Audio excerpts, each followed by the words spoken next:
Great Rutsava. Ndakauya nemwana wangu anonzi Tadiwana Sherendi. Mwana wangu akanga achipenga. Akapasa grade 7 ndokubva atanga kupenga musi wa 5 January.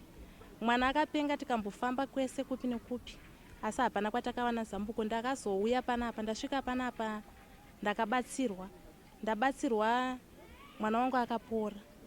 Kudzoka njere dzake kusvika padziri. Ndokubva wachindibatsira futi pamusoro pazvo pokupora kwemwana, ndobva wandibatsira futi kuti mwana iyeye vachamuendesa futi kuchikoro sezvinhu zvanga zvakandiomera. Saka ndinoda kungotenda futi Mweya Mutsvene kuti zvimwe zvacho usashore maprofita. Ndaiva mumwe wavamwe waishora maprofita nchiti ndanoita kunyeperwa, but pano ndakasvika ndikagutsikana. Ende ndakanga ndakazvitakura mimba dzangu dzese ndaisununguka nemaoperation, asi ndiri pano ndakaudzwa kunzi Mweya Mutsvene muchasununguka zvakanaka. Ende zveshuwa ndakasununguka mwana musikana zvakanaka.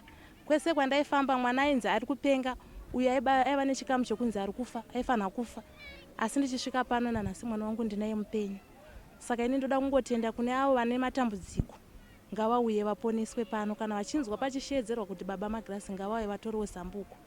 Ndozvandinoda kutenda nazvo nokuti ndakabatsirwa zvandisingakwanisi kana kutenda. Ndakanga ndakaomerwa kubva kuchikafu ndaipiwa pano. Baba ari pano vaitipa kubva kuchikafu kusvika nepokurara, kusvika pakundosununguka mwana wacho kuchipatara, kusvika pakupora kwemwana iyeye ndo vanga vachimuchengeta kusvika pari nhasi. Vachinaye mwana iyeye vari kumuendesa futi kuchikoro ndiwo zvekare. Saka iyi ndoda kungotenda.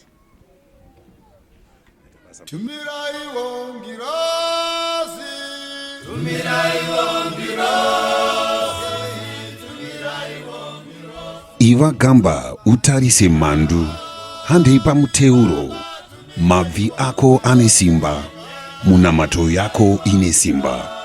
Chiremba Tenzi Michael tinovawana paLusaka near Highfield High 2, Mangwende Drive, opposite New Stands.